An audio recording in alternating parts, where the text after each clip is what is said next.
Assalamualaikum warahmatullahi wabarakatuh. Salam sejahtera untuk kita semua. Pada kesempatan kali ini, kami dari kelompok 2 akan mempresentasikan hasil diskusi kelompok kami mengenai PPH pasal 22 dan PPH pasal 24.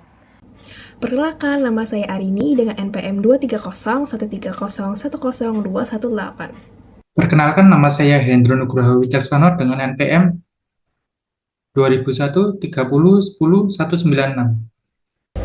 Perkenalkan, saya Abiasa Sultan dengan NPM 195.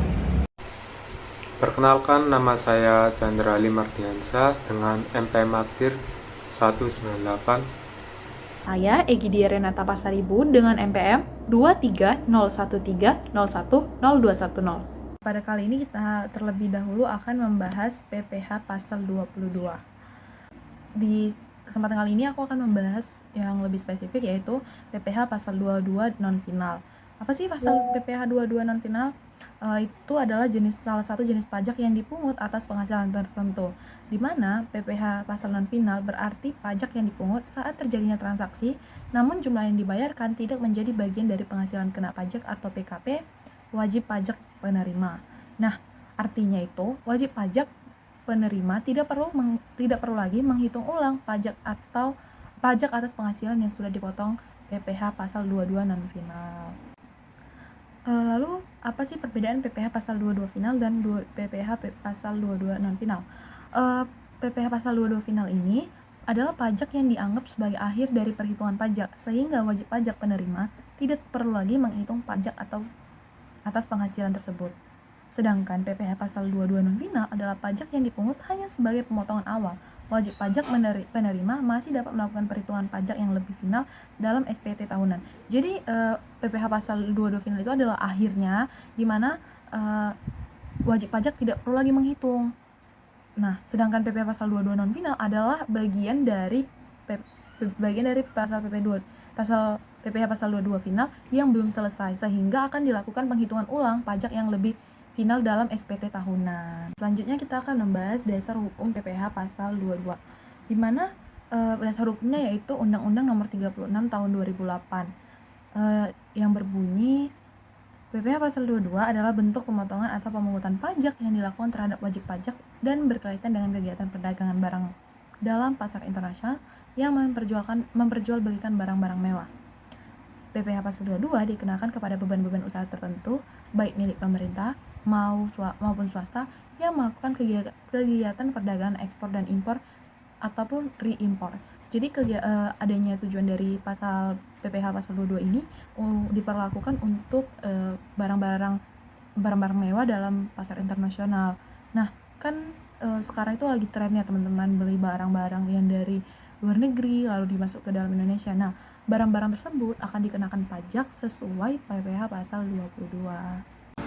Lalu, subjek pajak dari PPH pasal 22 itu ada importir, ada eksportir, terus pembelian barang mewah, kayak mobil mewah, yacht, terus perhiasan, dan lain-lain. Terus ada bendaharawan pemerintah dan juga badan usaha tertentu, kayak perusahaan minyak, perusahaan baja, semen, gas alam, dan lain-lain. Terus untuk objek pajaknya itu ada impor barang, ada ekspor komoditas, sudah pembayaran oleh bendaharawan atau badan usaha tertentu atas pembelian barang tertentu. Terus ada penjualan hasil produksi, ya kayak semen dan lain-lain tadi kepada distributor. Lalu ada penjualan barang mewah, ya kayak perhiasan dan lain-lain itu tadi. Selanjutnya adalah pemungut PPH pasal 22. Yang pertama adalah Bank Devisa dan Direktorat Jenderal Bea dan Cukai atau disingkat dengan DJBJ. Direktorat Jenderal Bea dan Cukai ini memungut pajak atas pembelian impor barang dari luar negeri dan masuk ke dalam negeri. Yang kedua adalah bendahara pemerintah adalah sebagai pemungut pajak pada pemerintah pusat, pemerintah daerah, instansi atau lembaga pemerintah dan lembaga negara lainnya yang berkenan dengan pembayaran atas pembelian barang. Lalu selanjutnya adalah bendahara pengeluaran yang berkenan dengan pembayaran atas pembelian barang yang dilakukan dengan mekanisme uang persediaan. Lalu ada kuasa pengguna anggaran atau yang disingkat dengan KPA Ini adalah pejabat penerbit surat perintah pembayaran yang diberikan delegasi oleh kuasa penggunaan anggaran yang berkenaan dengan pembayaran atas pembelian barang pada pihak ketiga yang dilakukan dengan mekanisme pembayaran langsung. Selanjutnya adalah BUMN, Badan Usaha Milik Negara, yaitu badan usaha yang seluruh atau sebagian besar modalnya dimiliki negara, mulai penyertaan secara langsung yang berasal dari kekayaan negara yang dipisahkan, yang meliputi yang pertama adalah perusahaan seperti perseroan terbatas, lalu ada bank-bank usaha milik negara yang berkenaan dengan pembayaran atas pembelian barang atau bahan-bahan untuk keperluan kegiatan usahanya. Lalu ada industri dan eksportir yang bergerak dalam sektor kehutanan, perkebunan, pertanian, peternakan, dan perikanan atas pembelian bahan-bahan dari pedagang pengumpul untuk keperluan industri atau ekspornya. Lalu ada industri atau badan usaha lain yang melakukan pembelian seperti komoditas tambang batu bara, mineral, logam dan mineral bukan logam dari badan atau orang pribadi pemegang izin usaha pertambangan. Berikutnya adalah yang dikecualikan dari pemungutan PPh pasal 22. Yang pertama itu ada barang impor barang atau penyerahan barang yang berdasarkan ketentuan peraturan perundang-undangan tidak terutang pajak penghasilan. Nah, ini tuh harus dinyatakan dengan surat keterangan bebas PPh pasal 22 yang diterbitkan oleh DJP. Terus yang kedua ada impor barang yang dibebaskan dari pemungutan bea masuk. Nah, ini tuh dengan syarat yang dilakukan ke dalam kawasan tanpa bea masuk hingga barang tersebut itu dikeluarkan untuk diimpor, diekspor atau direimpor. Ya, dan juga harus berupa kiriman hadiah untuk tujuan keilmuan, kayak gitu. Lalu yang ketiga adalah reimpor atau impor kembali yang meliputi barang-barang yang telah diekspor kembali, yang diekspor kemudian diimpor kembali dengan kualitas yang sama atau barang-barang yang telah diekspor untuk keperluan perbaikan, pengerjaan dan juga pengujian yang telah memenuhi syarat yang ditentukan oleh DJP.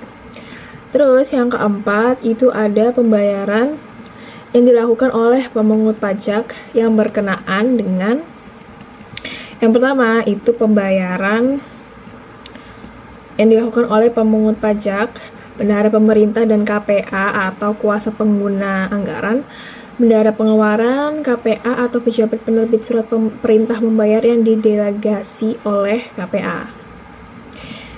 Yang jumlahnya itu paling banyak 2 juta rupiah dan tidak merupakan pembayaran yang terpecah-pecah. Terus pembayarannya dengan kartu kredit pemerintah atas belanja instansi pemerintah pusat sesuai ketentuan peraturan perundang-undangan yang mengatur mengenai tata cara pembayaran dan penggunaan kartu kredit pemerintah. Lalu pembayarannya itu untuk pembelian bahan bakar minyak, bahan bakar gas dan benda-benda POS dan juga pemakaian air dan listrik. Lalu untuk pembayaran pembelian barang sehubungan dengan BOS atau bantuan operasional sekolah. Lalu pembayaran untuk pembelian gabah atau beras. Pembayaran kepada wajib pajak yang punya dan menyerahkan fotokopi surat keterangan berdasarkan peraturan pemerintah yang mengatur tentang PPh atas penghasilan dari usaha yang diterima atau diperoleh wajib pajak yang punya peredaran bruto tertentu yang telah dipotong PPh pasal 4 ayat 2 berdasarkan peraturan pemerintah atau pembayaran untuk pembelian barang kepada wajib pajak yang dapat menyerahkan fotokopi surat keterangan bebas pemotongan dan atau pemungutan PPh berdasarkan ketentuan yang mengatur mengenai tata cara pengajuan permohonan pembebasan dari pemotongan dan atau pemungutan pajak penghasilan oleh pihak lain yang telah didelegasi oleh KPP yang menerbitkan surat keterangan bebas, kayak gitu. Lalu syarat kedua itu yang berkenaan dengan pembayaran yang dilakukan oleh pemungut pajak, yaitu BUMN dan Bank BUMN yang jumlahnya itu paling banyak 10 juta, terus dan juga bukan pembayaran yang terpecah-pecah. Lalu yang ketiga adalah pembayaran untuk pembelian bahan bakar minyak, bahan bakar gas, perumas, benda-benda POS dan pemakaian air dan listrik. Dan yang keempat adalah emas batangan yang akan diproses untuk menghasilkan barang perhiasan atau untuk diekspor, untuk tujuan ekspor kayak gitu. Nah, materi selanjutnya akan dijelaskan oleh rekan saya. Baik, untuk materi selanjutnya yaitu beberapa tarif dari PPh pasal 22. Di antaranya yang pertama terhadap tarif impor barang terdapat 3 jenis, yaitu yang pertama ada importir yang memiliki angka pengenal importir dengan tarif 2,5%. Lalu ada importir yang tidak memiliki angka pengenal importir dengan tarif 7,5%. Terdapat importir oleh bendahara pemerintah yang dikecualikan dari pengenaan PPN dan juga PPNBM dengan tarif sebesar 1,5%. Lalu yang kedua ada penjualan barang oleh wajib pajak badan tertentu dengan tarif 0,25% di luar dari pengenaan PPN. Yang selanjutnya ada tarif penjualan BBM, gas, dan pelumas dengan tarif sebesar 0,3% dari harga jual tidak termasuk PPN. Dan yang kedua ada penjualan pelumas dengan tarif sebesar 0,3% dari harga jual tidak termasuk PPN. Lalu yang keempat terdapat kegiatan di bidang pertambangan, seperti pembelian barang yang dilakukan oleh badan usaha tertentu yang bergerak di bidang pertambangan, terdapat tarif 1,5% dari harga pembelian tidak termasuk PPN. Lalu terdapat juga ekspor komoditas tertentu dengan tarif 0,5% juga di luar dari PPN. Lalu di sini ada perhitungan dari PPh pasal 22 di mana PT XYZ melakukan impor mesin dari luar negeri dengan rincian nilai barangnya sebesar 100 juta, bea masuk sebesar 10 juta. Lalu PT XYZ ini memiliki angka pengenal importir. Jadi untuk tarif PPh pasal 22-nya sebesar 2,5%. Dengan cara perhitungannya yaitu yang pertama menambahkan nilai dari impor barang dan juga bea masuk sebesar 100 juta ditambahkan dengan 10 juta yaitu 110 juta. Untuk yang selanjutnya yaitu menghitung PPh pasal 22-nya dengan dikalikan 2,5%. Didapati 2.750. Jadi untuk PPh pasal 22 yang harus dipungut dan juga disetor oleh PT XYZ adalah sebesar 2.750. Cara membayar PPh non-final pasal 22. Yang pertama, objek pajak. PPh pasal 22 dikenakan atas penghasilan yang dibayarkan sehubungan dengan pembelian barang tertentu, seperti impor, pembelian oleh pemungut pajak, dan penjualan hasil produksi industri tertentu. Yang kedua, tarif pajak. Besarnya tarif pemungutan PPh pasal 22 bervariasi, tergantung pada objek pajaknya. Contohnya atas impor barang dengan menggunakan angka pengenal importir atau API, tarifnya adalah 2,5% dari nilai impor. Sedangkan non-API adalah 7,5% dari nilai impor. Pelaporan PPh non-final pasal 22. Yang pertama, mengumpulkan data, yaitu mengumpulkan semua data yang diperlukan untuk melaporkan pemungutan PPh pasal 22, termasuk jumlah pajak yang dipungut dan tanggal pemungutan. Yang kedua, mengisi SPT. Dengan cara mengisi SPT dengan data yang dikumpulkan, memastikan semua informasi yang diperlukan telah diisi dengan benar. Yang ketiga, yaitu mengirimkan SPT ke kantor pelayanan pajak sebelum jangka waktu yang ditentukan. Oke, sekarang kita masuk ke PPh pasal 24. Nah, PPh pasal 24 itu pajak yang dibayar atas penghasilan dari luar negeri yang boleh dikreditkan. Jadi di sini WPDN atau wajib pajak dalam negeri yang punya penghasilan yang bersumber dari luar negeri.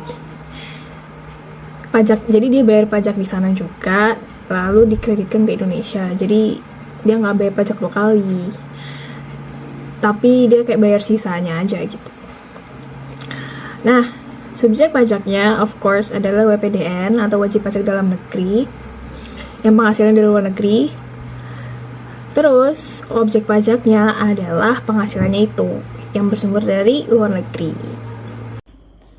Untuk objek pajak yang dikecualikan yaitu yang pertama penghasilan dari negara yang tidak memiliki perjanjian penghindaran pajak berganda dengan Indonesia ataupun negara dengan tarif pajak yang sangat rendah. Lalu yang kedua terdapat penghasilan yang telah dikenakan pajak final dari luar negeri. Yang ketiga penghasilan yang tidak termasuk dalam kategori penghasilan kena pajak di Indonesia. Untuk yang keempat penghasilan yang diperoleh dari luar negeri yang tidak dilaporkan di SPT. Untuk objek pajak yang dikecualikan yaitu yang pertama penghasilan dari negara yang tidak memiliki perjanjian penghindaran pajak berganda dengan Indonesia ataupun negara dengan tarif pajak yang sangat rendah. Lalu yang kedua terdapat penghasilan yang telah dikenakan pajak final dari luar negeri.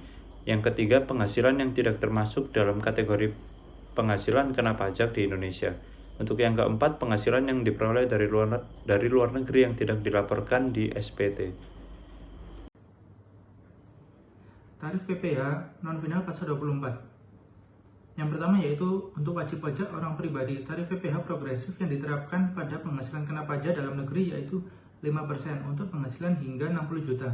Yang kedua 15% untuk penghasilan di atas 60 juta hingga 250 juta rupiah. Yang ketiga 25% untuk penghasilan di atas 250 juta rupiah hingga 500 juta rupiah. Yang keempat 30% untuk penghasilan di atas 500 juta rupiah sampai 5 miliar rupiah. Yang kelima 35% untuk penghasilan di atas 5 miliar. Yang kedua yaitu untuk wajib pajak badan. Tarif PPh badan adalah 22%. Penghitungan PPh non-final pasal 24. PT ABC adalah perusahaan Indonesia yang memperoleh penghasilan dari luar negeri. Di tahun 2023, PT ABC memiliki penghasilan dari negara A sebesar 1 miliar rupiah dan sudah membayar pajak di negara A sebesar 25% dari penghasilan tersebut. Di Indonesia, PT ABC dikenakan tarif PPh badan sebesar 22%. Mengenai datanya, yang pertama penghasilan di negara A senilai 1 miliar rupiah, yang kedua pajak yang dibayar di negara A yaitu 25% dikalikan 1 miliar rupiah yaitu 250 juta rupiah. Yang ketiga tarif PPh di Indonesia 22%. Hitung PPh terutang di Indonesia atas penghasilan di luar negeri. PPh terutang di Indonesia yaitu penghitungannya yaitu penghasilan dari luar negeri dikalikan oleh tarif PPh di Indonesia. PPh terutangnya yaitu 1 miliar rupiah dikalikan 22% sama dengan 220 juta rupiah. Yang kedua, hitung kredit pajak luar negeri sesuai dengan aturan PPh pasal 24. Kredit pajak luar negeri adalah jumlah yang lebih rendah antara pajak yang dibayar di luar negeri yaitu senilai 250 juta rupiah dan PPh yang terutang di Indonesia atas penghasilan luar negeri senilai 220 juta rupiah. Dalam hal ini, PPh yang terutang di Indonesia sebesar 220 juta rupiah lebih rendah daripada pajak yang dibayar di negara A. Jadi, kredit pajak yang diakui adalah 220 juta rupiah. Kesimpulannya, pajak yang dibayar di luar negeri lebih tinggi dari pajak yang terutang di Indonesia, sehingga PT ABC tidak perlu membayar pajak tambahan di Indonesia. Untuk materi selanjutnya akan disampaikan oleh teman saya. Baik, selanjutnya adalah koreksi dari PPh pasal 24. Dengan adanya koreksi di luar negeri yang menyebabkan pajak atas penghasilan yang terutang di luar negeri dilaporkan lebih besar dalam SPT tahunan dan menyebabkan pajak yang ada di luar negeri yang tertera itu kurang bayar, maka akan berakibat kemungkinan PPh yang ada di Indonesia ini menjadi kurang bayar. Dengan adanya koreksi ini mengakibatkan PPh yang terutang di Indonesia itu juga menjadi lebih kecil. Akibatnya PPh kelebihan itu seperti kelebihan bayar. Kelebihan ini itu bisa dikembalikan setelah dilakukan perhitungan dengan utang pajak dengan yang lain. Next, kita akan masuk ke persyaratan administratif pengkreditan pajak luar negeri. Selanjutnya kita akan masuk ke persyaratan administratif pengkreditan pajak luar negeri, di mana pengkreditan pajak luar negeri merupakan proses yang memungkinkan wajib pajak dalam negeri atau WPDN untuk mengkreditkan pajak penghasilan yang telah dibayarkan di luar negeri terhadap pajak penghasilan yang terutang di Indonesia. Proses ini bertujuan untuk menghindari terjadinya double taxation. Nah, adapun persyaratan-persyaratan administratifnya, yang pertama yaitu dokumen pembayaran pajak di luar negeri, di mana hal ini melampirkan bukti pembayaran pajak di luar negeri yang asli atau salinannya yang telah dilegalisir. Dokumen tersebut harus memuat informasi yang jelas mengenai nama WPDN, jumlah pajak yang dibayarkan, tanggal pembayaran, dan negara tempat yang dibayarkan. Lalu yang kedua yaitu surat pemberitahuan pajak atau SPT yang disampaikan di luar negeri, di mana melampirkan salinan SPT yang telah disampaikan di luar negeri, dan juga SPT ini berfungsi sebagai bukti bahwa WPDN telah melaporkan penghasilannya di negara sumber dan telah membayar pajak yang terutang. Yang terakhir yaitu laporan keuangan.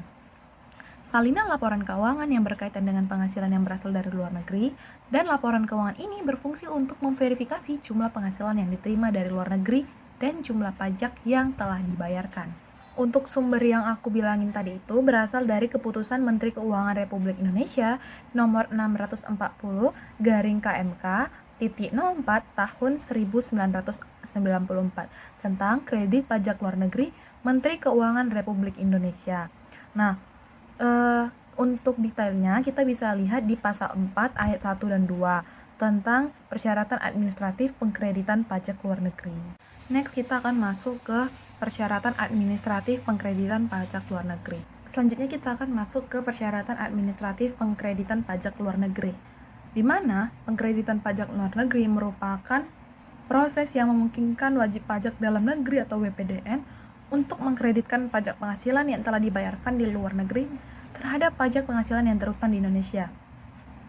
Proses ini bertujuan untuk menghindari terjadinya double taxation. Nah, adapun persyaratan-persyaratan administratifnya, yang pertama yaitu dokumen pembayaran pajak di luar negeri, di mana hal ini melampirkan bukti pembayaran pajak di luar negeri yang asli atau salinannya yang telah dilegalisir.